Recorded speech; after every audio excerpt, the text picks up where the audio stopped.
The original Pac-Man came out in 1980 and was actually called Puck-Man, or Paku Paku, meaning to flap one's mouth. Hey, what's up? Nothing. Hey, you know Pac-Man? I know of him. Well, Pac-Man was originally called Puck-Man. They changed it because, not because Pac-Man looks like a hockey puck. Paku Paku means flap your mouth, and that they were worried people would scratch out the P, turn it into an F, like. Yeah, that's amazing. Am I dreaming?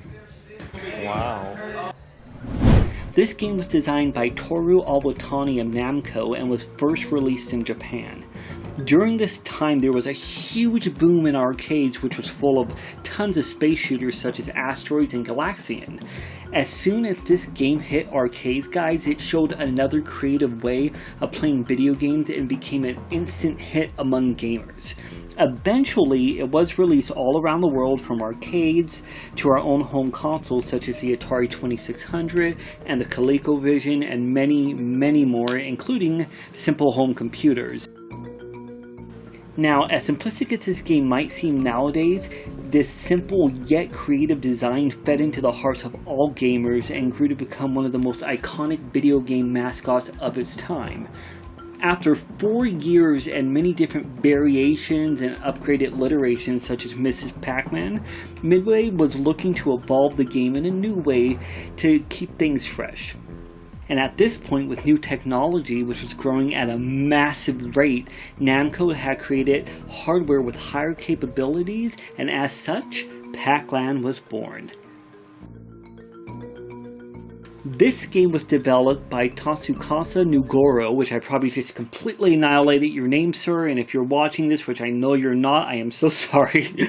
And it hit arcades in 1984, following the big video game crash in 1983. E.T.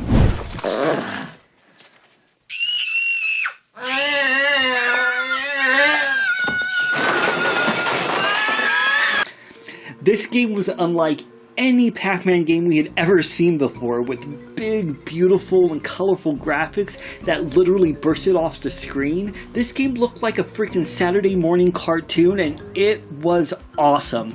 I remember the first time I saw this game, I could not believe my eyes.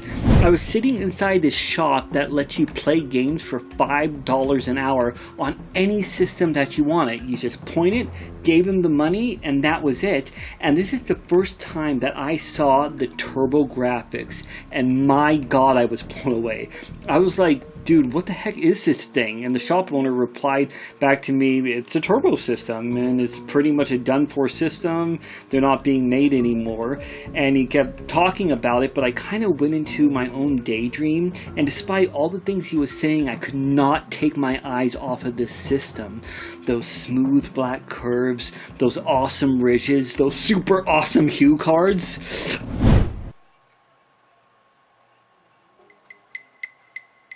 Okay, I might be getting carried away just a little bit, guys, but it was awesome, and I was in love. I had never seen anything like it, and the first game I saw was Pac-Land.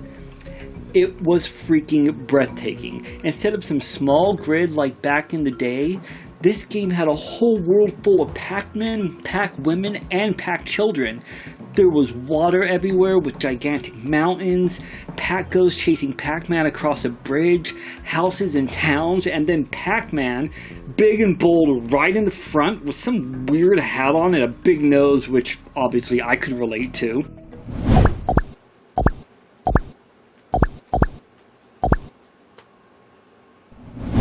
I knew I must play this game now, and absolutely nothing was going to stop me. The first thing I was invited to was a big, bright, beautiful screen with amazing music that got stuck in my head for literally 25 years. When you start the game, you choose one of two control schemes, lever or regular. You might be asking yourself, what is lever controls? Well, with the lever controls, you use the 1 and 2 button to move left to right, and the D-pad to jump. Now, this worked good for the arcades, but I opted to choose normal controls when it came to home consoles because honestly this was confusing. I was used to playing, games like Ninja Gaiden and Mario Brothers, and I wasn't liking the whole setup of jumping with the D-pad, but again, most people aren't aware of this, you can do the classic run and jump setup. Now this game is split up into trips, and in each trip your objective is to get the ferry to Fairyland, and ultimately you want to get Pac-Man back home to his wife and children where he's nice and safe and cozy. Each trip is divided into several rounds where you're going to run either left or you're going to be running right, and all the while you're going to be avoiding hazards such as ghosts, water, sand traps. You're going to be navigating absolutely gigantic jumps. One thing I also want to point out is that the ferry will actually give you upgrades as you're going through the game and reaching certain checkpoints. One upgrade that I got was super boots, which were great for running and jumping. Also, while the game is a big departure from the original, impressively it actually manages to maintain its roots and continue to feel like a Pac-Man game. You're still collecting regular pellets, power pellets that let you destroy those pesky ghosts that are in your way, and just the overall feel and tone and vibe of this game felt like you were playing the original, but with something new and really exciting, and I think that's exactly what they were going for. One thing I absolutely adore about this game is all the variations of ghosts you get to see. Guys, no joke, you will see ghosts running around with little hats on, and they're even driving cars. This game really just oozes with beauty and charm. And there were so many ports to various systems from the NES to the Spectrum, but the TurboGrafx version, guys, was the ultimate and my personal favorite. Another thing I want to point out is that while the game might look very kiddie, so to speak, it's actually really difficult. Each round you manage to complete leads to the game getting faster and more difficult, with more obstacles and tons of more enemies on screen. Things get crazy and hectic. Hell, it even switches the direction you're going, so instead of scrolling right, eventually you just start scrolling left, and while this might not seem like a big deal, I actually had a hard time with this because it kind of throws you off. Another thing I loved about this game is after playing it for so many freaking years, I still managed to find new secrets that I never knew about when I was a kid.